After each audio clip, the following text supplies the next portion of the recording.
contribution margin and net profit is the be-all end-all for a lot of different angles when it comes to marketing. It's just hard to essentially, tell the algorithm to optimize for it. You have to be aware of the actual financial side of the business too.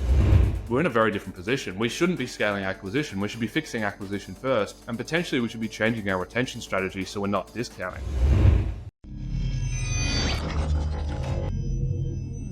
Hey, how's it going, everyone? So upon popular request, we have Nathan back here, kind of going more into the technical side of things that hurt my brain, but also helped me learn. So yeah, anything you want to say, a little introduction back to the platform? I don't think we made a video for Solid either, so this is kind of cool. Yeah, it's been a little while. No, thanks for having me. I'm looking forward to this one. It'll be good talking about CFO, CMO kind of topics again. Yeah, so this is going to be a very technical video from what we've been discussing. And so Nathan has a lot of good insights on, how CFOs think and what are some areas of improvement. So anyways, let's get right into it. So you were talking a little bit about contribution margin, and this is sort of one of those topics that is being discussed more and more. However, there's a lot of variables to that. It's not as simple as just saying, hey, this contributed to this. There's so many other factors that are outside of marketing that we don't really have control over. So measuring the right ones are, obviously the most important side of things. So yeah, I'll let you jump right into it. For sure. I think tracking contribution margin for most e-com operators is the best North Star. You can look at MER, you can look at CAC, but at the end of the day, contribution margin is going to tell you whether you're covering your OPEX expenses or not. And then I'm probably going to start talking about contribution margin now. And some people are watching going, what even is that? So let me define it and let's zoom out, because when people say contribution margin, they're often talking about different things, because there's actually three contribution margins. There's contribution margin 1, 2, and 3. 1 is the same as product costs. So you could almost look at it as gross margin as well, where it's just the price of the product minus the cost to buy the product from the factory. So that's contribution margin 1. That's really what I'm referring to here.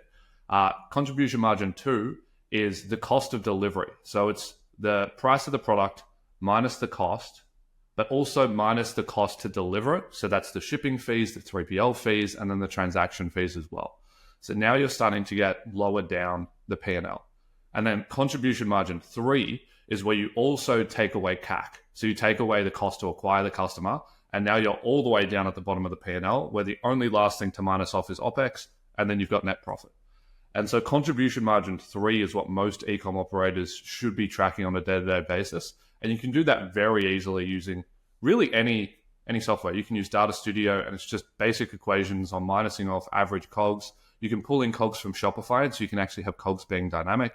You can have average shipping, average transaction fee assumptions. And so you can see what your contribution margin is on a day-to-day basis. Where it starts to get even deeper and where you can draw more insights is when you start to look at where you can gain efficiencies in contribution margin at all different levels within the business. And this is where, as a marketing partner or an e-com operator, you can look at contribution margin at the product level or the order level, or you could look at the time level, which is what I was just talking about. And you can start to figure out, are we driving orders that aren't even profitable? Or are we driving orders that have $5 profit or $1 profit on them, but our CAC's 30? And so we're not actually driving any incremental profit to the business because the bottom 20% quartile of orders are just negative cash flowing.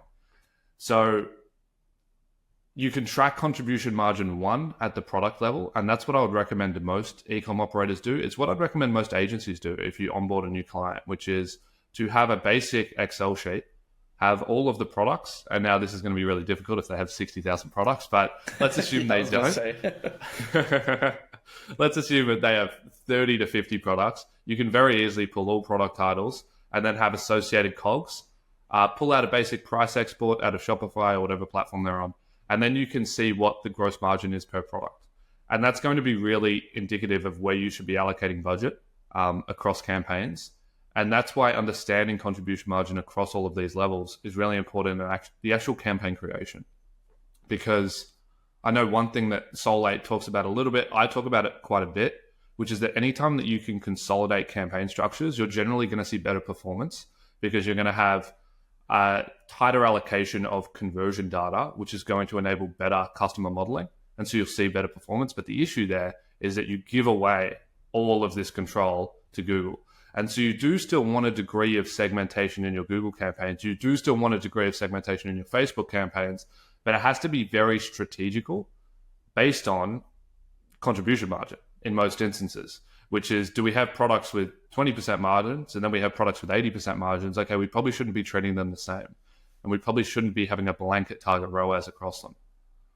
So I guess in terms of implementation and all that, so would you say that it's a good idea then to, let's say a client has like thousands and thousands of products, right? So they're just, breaking down every single bit in a spreadsheet, they're going to look at it and just their head's going to blow up. Would you say like a good starting point or something you've seen is like starting with like, for example, the top sellers and then sort of working your way down from there? Or is there another way that you've seen work best for clients that maybe have passed that, 100 product range?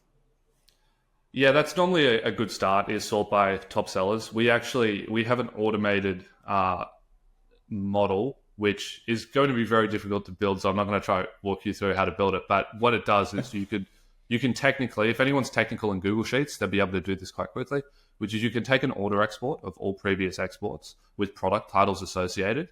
And then you can do an equals unique, pull in all unique titles into a separate sheet. And then you can do an equals count if title is in the order. And you can count how many orders are associated with each title. And then you can just do basic pivot tables and look at all the top selling products with the associated gross margins that have already been tagged in there because they're in the Shopify order export. And so you can actually automate the whole thing if you really want to get into the technical details of it. But if you want to be like, start off basic, you have barely understood what I've been talking about for the last 5 minutes, just take the top 5 to 10 products, get the gross margins on them, and then that's going to be a big indicator of how you should be structuring campaigns across all platforms moving forward.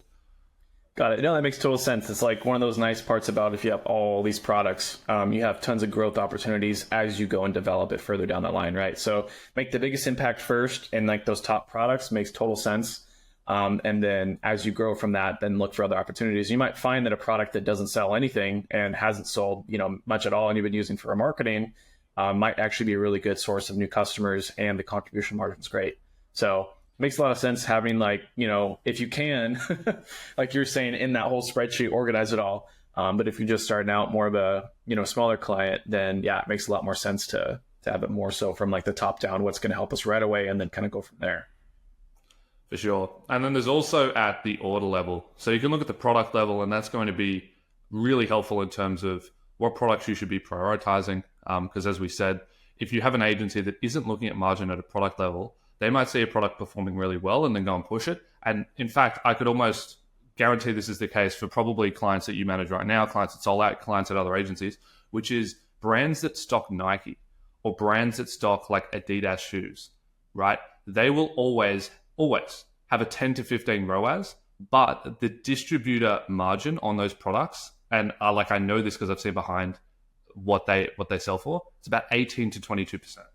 And so you're actually barely profitable even at a 10 ROAS if you take into consideration shipping costs and any kind of free shipping thresholds that are within your offer. So right away, an agency that's not looking at gross margin or isn't looking at these things is going, okay, that's a good product, push it. Let's push more spend through it.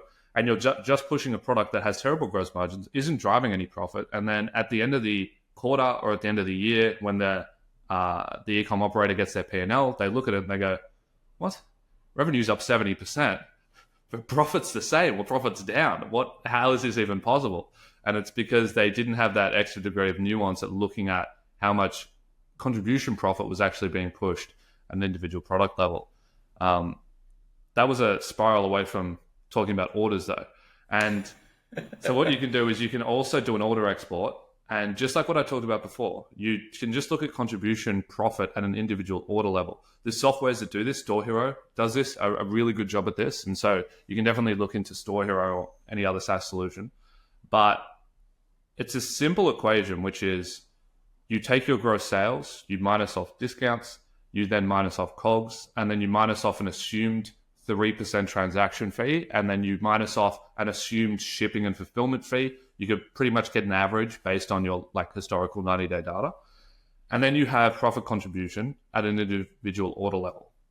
And then you can do a pivot table, sort by lowest contribution profit, and you'll start to discover things like, wow, we're selling this product, but it costs $16 to ship it, and the COGS are pretty high. We're getting $1 profit. And then you can go into your Google campaign and go, how much are we spending on this product? And you'll go and look, and you'll see the CPA is $19. And you can go, well, we're just losing $18 on this product trying to sell it. This is not a profitable order. Or you might find that people are combining individual products in a way where they're getting a discount, and it's ruining your margins again. Or you might find that when people hit a free shipping threshold, once again, it erodes your margins again, and you start having all these unprofitable orders. And at the end of the day, what's the point of fulfilling an order if there's no contribution profit on it? And so that's another really good analysis that you can start to pull together. Even if you were just to like look at yesterday's orders or maybe 2 days worth of orders, you don't have to go and look at historical 3-year order data. You could do this on much smaller, more simplified time horizons so that you can get a better idea of identifying where the inefficiencies are within the business and then working on that. So what I'm hearing from all this, and I'm sure what some of you all are hearing, is be careful of sales, because you might find that, oh yeah, our overall sales are up, but then you look at, like you were saying, your overall contribution margin is just not profitable. It's not worth it. I could see all the CFOs that are just like, oh my God, finally someone that's like speaking my language. It's not just about ROAS, it's about actual like net profit sales. Because I see that a lot in accounts too, where, they'll run a sale and I'm like, oh, we're doing great. Like, NCAC's a lot better. Everything looks great, profit. And then you go into the actual net profit and you're like, wait a minute, something's off. What happened? Oh, this product that, should have been moved, didn't move. And they actually did a sale on this other product that didn't have as big of a margin, trying to move it. And so then it caused a lot of other issues in the actual business. So makes a lot of sense that contribution margin and net profit is the be all end all for a lot of different angles when it comes to marketing. It's just hard to essentially, tell the algorithm to optimize for it. You have to be aware of the actual financial side of the business too.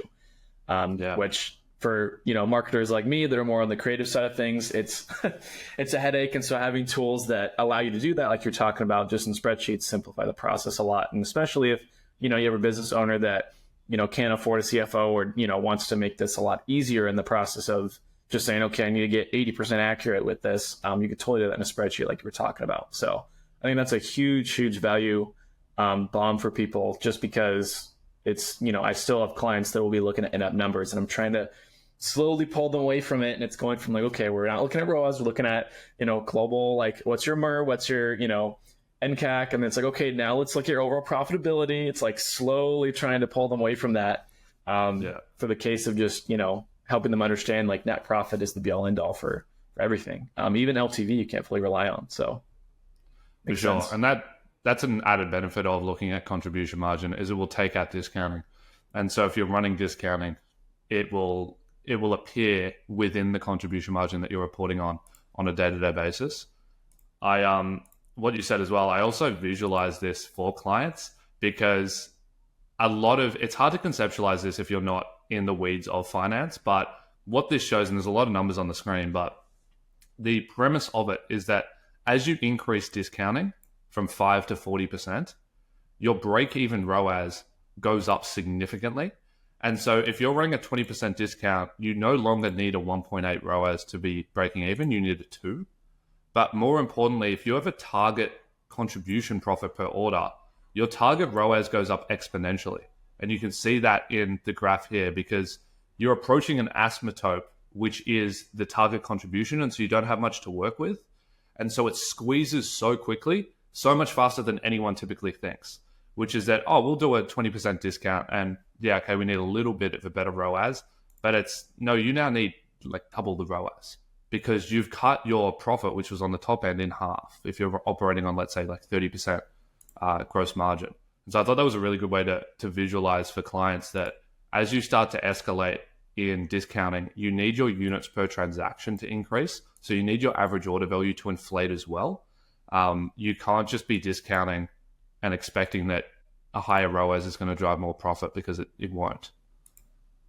So I guess kind of going further down that pathway for clients that have a good LTV. So what would you say is the impact of contribution margin and sort of the relationship of that with LTV, and how do you kind of look at it in that sense? This is the thing about LTV is I think people hear LTV and then they think they know what it is, or they can conceptualize how it applies into campaigns. And that's what I really don't like about it.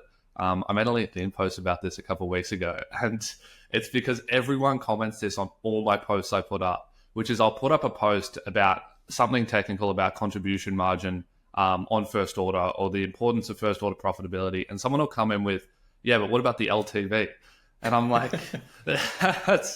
it's like, so like the reason why I have an issue with it is two. Number one, there's time decay associated with LTV. And so when we're talking about LTV, what are we talking about? Are we talking about 30-day? Are we talking about 90-day? Are we talking about lifetime LTV? So since the inception of the company, what has the lifetime value been since then? Because as you start to go out in time, you start to increase, number one, your risk, and number two, your cost of capital. Because if you're going to be acquiring customers and hoping for profits to unlock over a very long time period, there's a huge cost of capital and just pulling that forward. And then the second reason I don't like it is because it's revenue based.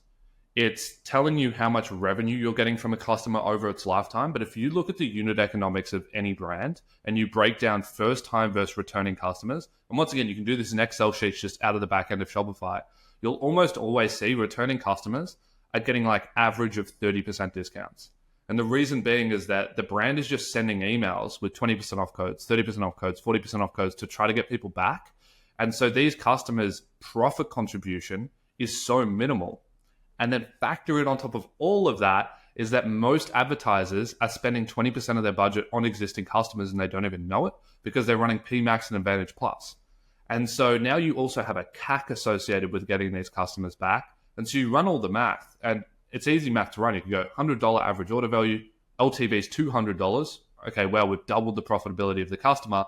But really, let's say they were taking 30% discounts. Okay, so now it's really only like $170 in revenue, maybe $160 in revenue. And then you take into consideration that there's maybe a $10 CAC there. And you're like, okay, well, it's only like $150. And now it's a completely different story. Because if you were looking at, okay, we double the profit of a customer over time, and you were using that to KPI and benchmark the entire business, but you look into the details and you go, actually, these returning customers aren't driving any profit, or very, very minimal profit, we're in a very different position. We shouldn't be scaling acquisition. We should be fixing acquisition first, and potentially we should be changing our retention strategy so we're not discounting so heavily as well. Yeah, no, it makes sense. I think the idea of, in that graph you showed earlier, was a really good representation of that, is like, start with a very small discount, see who bites, take them out of the list, your email list, wherever the case may be, and then go to the next process and see how far you can push it until you hit that actual point of diminishing returns, whether it's 10%, 20%, 30%, 50%. I mean, who knows, based on your business, that's where you'll find the most profit from it. And I've actually, talked to clients in the past about that, and saved them a lot of money, and actually allowed us to increase our volume on just going after new customers, because they didn't realize that their LTV was actually eating into their net profits like crazy.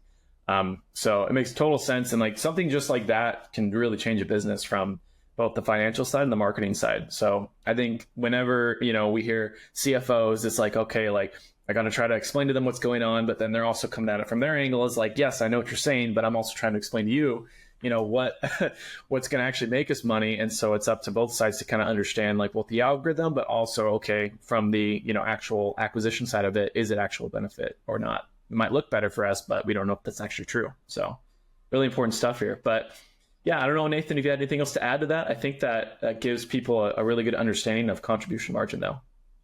Yeah, I think that was good. We went through contribution margin, went through a few different ways that you can look for inefficiencies, order, product level, and then LTV. It's not what it seems on the front end. So making sure that you are also tracking contribution margin across the lifetime of customers.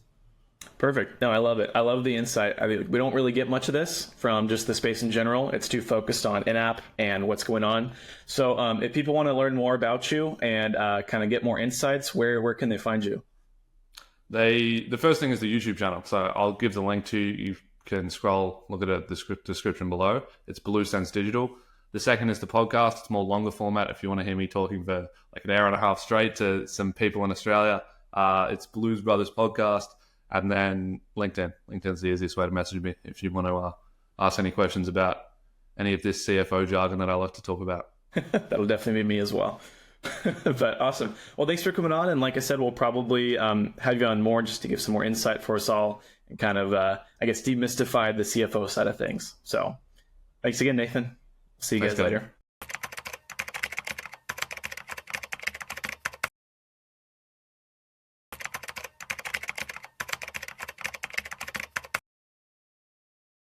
It's Customer Solutions 8. This is your daily Google News. And I'm here with a buddy who I've been trying to get on the channel for, it's at least a year, right? Yeah. Yeah, you've been elusive. It's my buddy Nathan, Blue Sense Digital, based out of Australia, which is a real place, I found out.